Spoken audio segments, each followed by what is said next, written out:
Here it is, the brand new Mercedes-Benz GLB. This is in its first generation and started making its way onto driveways in 2020, also making it one of the newest names to enter the Mercedes-Benz family. My name is Thomas, and today I'm going to be tinkering on it and hopefully answering any questions you have about it along the way. This is a mix match of quite a few things that we've already seen Mercedes do in the past, just never in this configuration. If you're new here, feel free to subscribe. I'll be shaving my lid for a kid at 100,000 subscribers. Let's get to it. Inside, you'll find yourself with ample headroom thanks to the boxier styling of the GLB, along with all of the latest tech that you'd expect with a car of this caliber, including the most up-to-date version of the MBUX entertainment system. And I can do things like change to one of the 64 colors for the ambient lighting that best shows up outside of harsh lighting, or have it react to my voice. Hey Mercedes.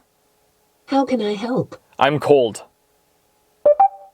I'm increasing the temperature on the driver's side to 21 degrees.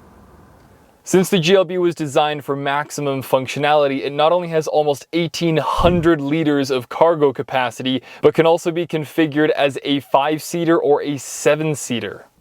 Plus, you'll be happy to know that the power lift gate goes up nice and high, so you're not going to be banging your head on it anytime soon when you're loading up the back. On the road, it delivers a comfortable and composed ride that is just the right height off the ground to help you see over the traffic in front of you, and is made buttery smooth with the 2-liter inline-4 turbocharged engine paired to an 8-speed dual-clutch automatic transmission, feeding the 4MATIC all-wheel drive system with 221 horsepower and 258 pound-foot of torque. And if that isn't enough oomph for you, there is a second option, the Mercedes-AMG GLB 35, with sportier styling such as the Panamera grille, and has been tuned for 302 horsepower. So then, does the GLB match your lifestyle? Well, on the GL series hierarchy that Mercedes has, aka their SUVs, it's right in between the GLA and the GLC. The GLA being Mercedes' base SUV, and the GLC being their middle ground SUV. Now, the reason that you'd want to go with the GLB over those two is simple. Capacity. It has more cargo capacity than the slightly bigger GLC because it uses the space more efficiently and can seat 7, which isn't an option again until you get into the GLE territory. So the GLB works in two separate ways. The first way is if you're after a GLA initially, except then you want the option to seat 7 people and or more cargo capacity, then the GLB is your answer because it's literally just a GLA with a bigger back end. It not only shares the same platform as the GLA and the A-Class, but it also shares the same powertrain, so the transmission as well as the engine. And then on the other hand, if you want a GLE, but the price tag is too big, then this is just a miniature GLE. It can still seat 7, it's still very comfortable, it's just cheaper and a bit smaller.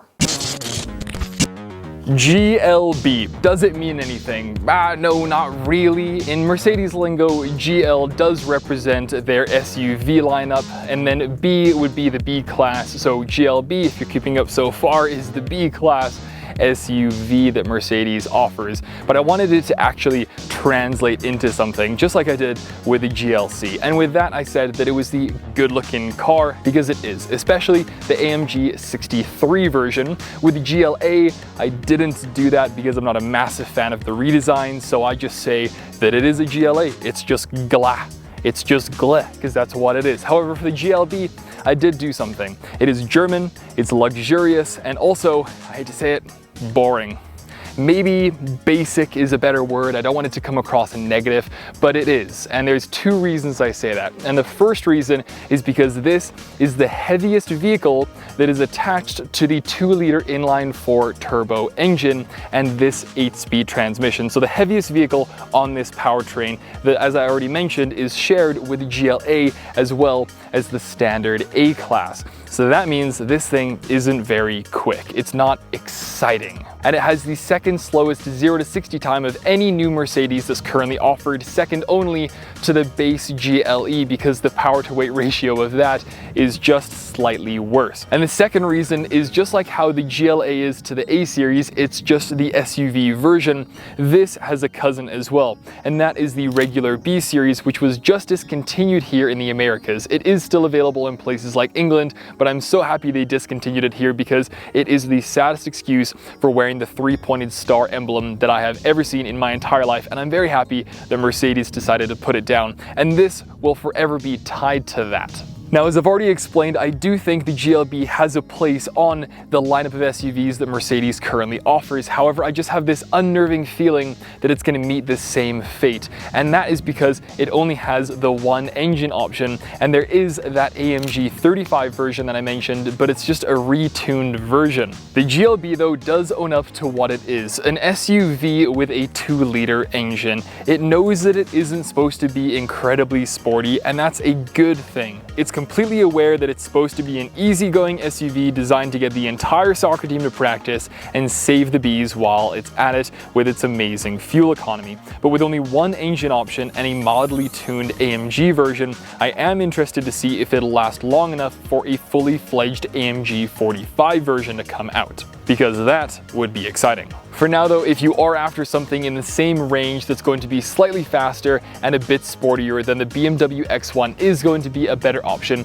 but I'm really happy that the GLB was designed to own up to what it is. And I do want to reiterate that when I say basic, I do not mean that in a bad way at all. There are some people that are going to love the GLB 250 for exactly what it is, a compact 7-seater that isn't insanely overpowered. And I wouldn't say it's underpowered, it's just that happy medium. It has all the power it needs to get you around very comfortably in a nice luxurious Mercedes. Now, before moving on from the cons, I would like to mention, if you are over 5.5 feet tall, please do not sit in the back, especially if you like having legs with no bruises on them and blood flowing in them, because I can't even lock the seat in when I'm in the back. However, the middle row is actually pretty reasonable. There's even a lever down here so I can move my seat forwards and backwards to make the people behind me just a little bit more comfortable. Again, I'm going to recommend 5.5 feet. Both of the rear exhaust tips are fake, so it's just plastic in the back. The real one is just underneath. I really wish the Mercedes would stop doing that. I'm yet to review one Mercedes that doesn't have fake exhaust tips, and I completely understand why they do it. It keeps the exhaust tips clean, or at least looking clean to people that don't know any better. But the only people that are looking at your exhaust tips are people that already know that they're fake. And once you know they're there, it kind of ruins the whole thing. And I get it, that carbon buildup doesn't look very nice, but just one. I just want to review one Mercedes, please, that doesn't have fake exhaust tips. Anyway, let's move on to a couple of the packages. There's two that I want to touch on. The first is the $1,700 Sport package, and the second is the $2,200 Night package. And they're both very similar. Both are cosmetic, and we'll touch on the same points of the car. As an example, they both get rid of the fog lights in the front and instead give you those fake air vents, and keeping that trend going, they give you a diffuser in the back, and that does nothing. It diffuses absolutely nothing. And while I'd like to make a joke saying that I would refuser the diffuser, I'm a 5-year-old and I would totally get this package if I got the GLB. You can't tell me that it doesn't make the GLB look twice as good while being a fraction of the cost if you only care about the cosmetics of the car, as opposed to going with the full-on AMG 35 version. The difference between the Night and the Sport package is that with the Sport package, the trim on it is aluminum, and with the Night package, you just get a black trim. And both of them will give you 19-inch rims over the stock 18-inch rims. If you want the 20-inch rims though, you will have to go with the AMG 35. From a styling standpoint, the GLB is very unique. When compared to the other models, they all seem to be going down this very curvy and bubbly road that Mercedes has been putting them down, and every redesign seems to almost look like they're just getting inflated. And I'll use the GLA as an example. I love the previous generation. That is one of the cars I hope to own one day, but the new one just looks like they just shoved the airline in it and inflated it. at Mercedes, they're obviously a fan of that and they think it's going to bring in more sales. That's fine, do what you got to do. I personally am not a massive fan of it. I do prefer the edgier styling that Mercedes has had in the past. And while to some degree I can understand that Mercedes is wanting to rebrand themselves and try something new, I do think that all of the classes now are just looking very, very similar. The E-Class and the C-Class look almost the exact same. So I'm very relieved to see this. The GLB is boxier, it's edgier, and not to the point where it looks like a Kleenex box like the old Nissan Cube. That was just repulsive. This has been done in a very nice way, and it reminds me of Volvo's XC lineup. So all of their SUVs, the styling seems to be almost more modern day Volvo than Mercedes. So if you're like me and you like the styling and it also seems to check all the other boxes for you, here in Canada you'd be paying $46,500 for the base GLB 250. This one here, spec'd out with heated seats, heated steering wheel, the night package, and much more, is $58,500 Canadian, and I have seen them go for easily over $65,000 Canadian. In the US, it starts at 38 grand, and in England, it's 37,000 pounds for the base model. Keep in mind the configurations change from country to country as well. For example, here in Canada, we get the 4MATIC all-wheel drive system standard on pretty much every Mercedes. But in the US, its base version is front-wheel drive. And in England, you have more engine options, including a diesel. And because of that, their GLB have some different names. For example, the 220. To recap, while I don't need something like the GLB in my life at the moment, I am a big fan of it, and I prefer the styling route that Mercedes took with this car, and has been well designed with advanced safety systems, cameras, and all the rest. All in all, at the end of the day, the GLB will make you very happy if you're looking for the following: a new, comfortable, easygoing, mid-sized luxury SUV that costs under $50,000 as a base price, can seat up to 7 people, has ample cargo room, and is pretty much just a mini GLE or a slightly larger GLA. When it comes to the AMG, well, you can have the same attitude as Mercedes engineers did while they were making it. Why not? I wouldn't blame you. So then, it's currently Mercedes' heaviest vehicle to sit on their weakest powertrain, which frankly doesn't sound like a recipe for sales and success, yet still the GLB has comfortably found its place among today's lineup of SUVs from one of Germany's big 3. It boasts firm yet comfortable seats, perfect for getting you home after a tough leg day at the gym, and steering that's as light as a feather, perfect for if you and your gym bros don't believe in leg day and you just did arms for the 4th time in a row. The GLB really was designed for those who prefer a softer touch. The impressive turning circle and incredible adaptive suspension speak for themselves.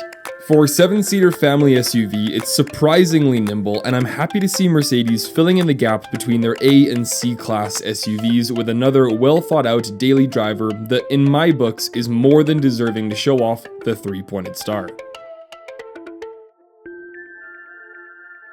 Anyway, that is everything from me on the GLB. If you have any questions, feel free to leave them in the comments. I mean, hopefully I answered as many as possible because, you know, they say it takes about 15 hours on average for someone to do research online and test drives before actually deciding on buying a car. So hopefully I reduced that time as much as possible. If you like this video, drop a like and subscribe. Again, I'll be shaving my head at 100,000 subscribers. Drop a dislike if you didn't like the video. Thank you to Lone Star Mercedes who lent me their Mercedes GLB. Thank you guys for watching, and I'll catch you on the next one.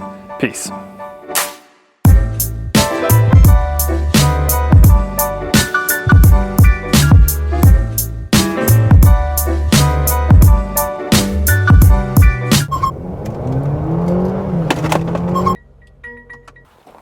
Big ass bug on my shoulder. Get out of here.